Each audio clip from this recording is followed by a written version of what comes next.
Question for you. Are there secrets that only rich entrepreneurs know? And the answer is, hell yeah. The second question is, do they keep those secrets hidden on purpose?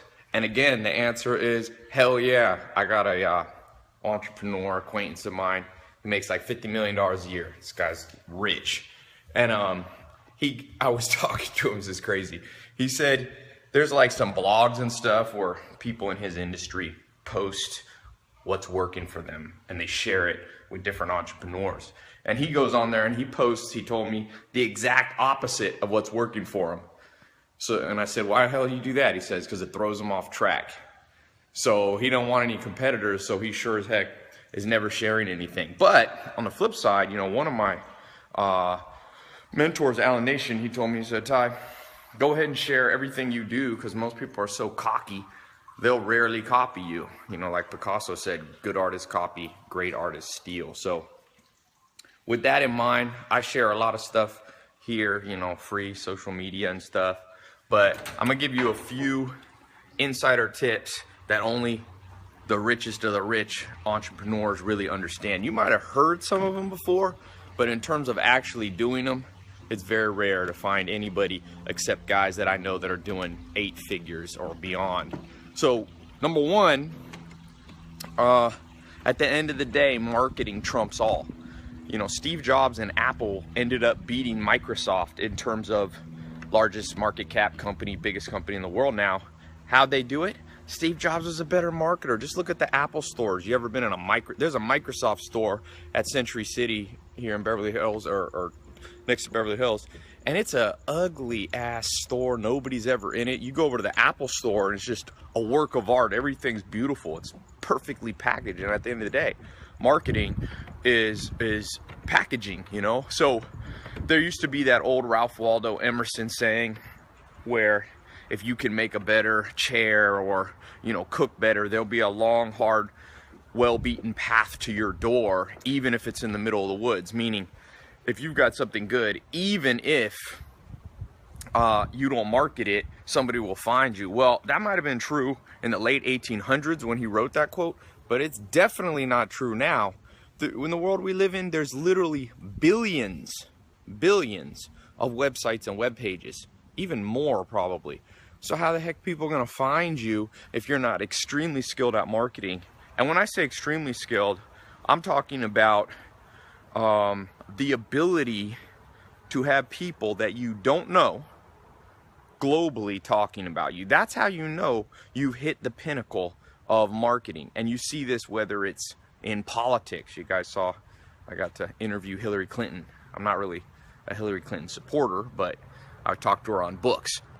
Whether you love her or hate her, her name is on lips around the world. Everybody is the same, is in kind of the same boat here who's on the top.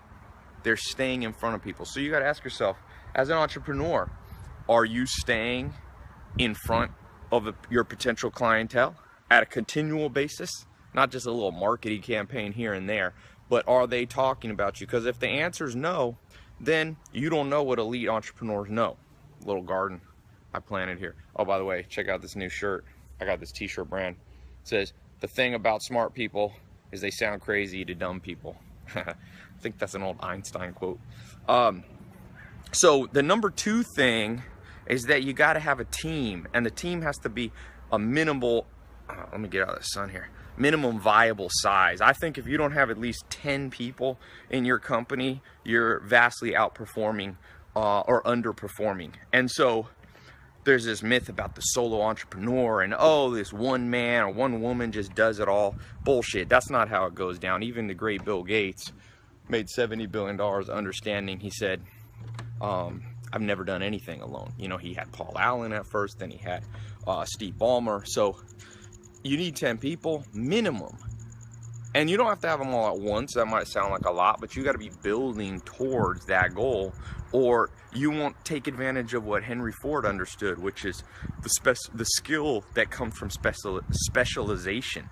That's what Henry Ford from Ford Motors figured out, you know, in the early 1900s. There was a tremendous power in specialization of skill sets. So how are you going to be the product person, the marketing person, the finance person, the technology person, the inventory person? Like, that's not viable. And so most entrepreneurs go into this game and they don't understand what these top entrepreneurs know is put together a team. You got to do it. And if you have no people skills, you better put someone next to you who has the people skill. Number 3, and there's about, by the way, there's like 10 of these things that I've written down. So I'm going to be doing a free talk. If any of you want to hear the full in-depth, I'm going to give here 5 or 10 minutes of them to not overwhelm you. But if those of you really interested, click, there should be a button here. It'll take you to my website. I've been doing these free talks. The last one had 25,000 people on it in up to 70 countries now. So no matter where you live, you can join in. There's no credit card, there's no fee. It's just these free talks. I learn a lot from the interaction. It's live. You can ask questions, you can comment, you can share your experience. So click the link here. It'll take you to my website. It'll show you the times in your local time zone. Okay, so you'll know when it is. And then, like I said, there's no credit card or anything. There's no gimmicks to it. You can come in and we'll be going in depth. But let me give you the third one here. I'll get out of the sun here. By the way, somebody just sent me, there's a Grand Theft Auto character made after me and Rick Ross. They said, it's on my Instagram, it's pretty funny. People love cars. So the third principle that top entrepreneurs keep private is understanding the phasing cycles of raising capital. You know, there's shows like Shark Tank and stuff like that. You guys saw, Mark Cuban was here at the house the other day, and I was talking to him. I was talking about this. Most people raise capital at the very beginning of their business. They're like, I got this idea, I got to raise capital right now. But that's not really how the game goes, because what happens is if you raise too much capital too early, you tend to get lazy. And so what's much better is to create a business that has momentum, that's starting to rock and roll. A lot of people want to know if these are really my cars. They're always like, show us the garage. We live in a cynical world. Let me cover up my license plates. Get crazy people trying to find out where I live. So this third principle, when it comes to finance, you're gonna need capital, okay? You'll need some level of, I guess I showed my license plate. Shit. Oof, just stepped on some gravel. So if you don't understand capital correctly, what ends up happening is you raise capital in a phase when you'll waste it. It's very easy to waste capital. I had Neil Patel in my accelerator program. I interviewed him and he said, man, his first business, he raised $1 million and he spent a year of his life trying to build. And you know what happened? He's like, I should have raised the million after I had the minimum viable product rocking and rolling. And he didn't. He raised the $1 million. He wasted it all. I've seen that. I've raised capital. So I'm more of a mid-phase capital kind of person, like raise capital a bit later in the game. And elite entrepreneurs know that. There's a few exceptions. If you're in a super capital intensive business, you might need to have some level of capital up front on day one, but very rare that you need that. Or if you're a very experienced entrepreneur, then it makes sense to get capital up front because you've already proven it. You're not going to be lazy to capital, because most people, capital ends up slowing them down. So click the link on my site. I'm gonna be talking about these 10 secrets that only these elite entrepreneurs know, what I've learned from them. And you really want to know these things. At the end of the day, man, don't procrastinate. Life is a game of timing. It's a little bit like chess, but it's like timed chess. And with time chess, it's not just about making the right move, it's about making the right move in the right time frame. And so many people that I know, I'm out here trying to toughen up my feet. I used to live with the Amish, and you learn to toughen up. They don't wear shoes in the summer on the farm, so I've got my feet have gotten all tender, so I don't like to be too weak-willed, so that's why I'm walking around out here with no shoes. But yeah, like I said, don't procrastinate, man. That's the killer of hopes and dreams. It's the killer of any motivation you might have intrinsically kind of waiting there. So gather knowledge, If this helps you, I hope it will. Listen to this again, but click the link. I'm gonna be going in depth on these live talks. They're pretty cool. They've grown. The first one I did had like 1,000 people. Now we're getting like 25,000 people on them. So it's kind of cool to watch, and a lot of people being helped, and more importantly, a lot of people seeing the potential that's out there. Because so many people, the reason they're not motivated, I read an interesting article on slavery. It's actually a book on slavery and what happens around the world whenever there's been slaves. It's not only because people go, why don't the slaves revolt? I was reading a book about the Incas in South America who were enslaved by the conquistadors.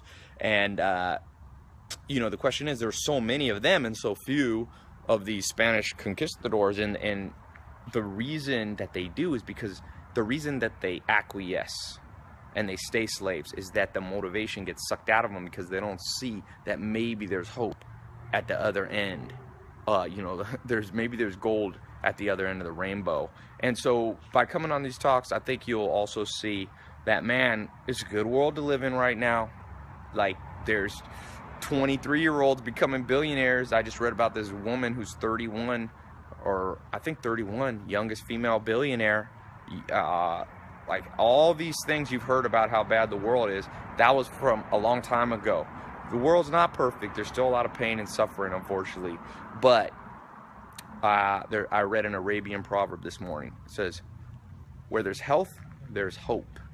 And when you have hope, you have everything, And so if you're healthy, or even not perfectly healthy, but if you have some measure of hope, let it come out, but take action. So click the link.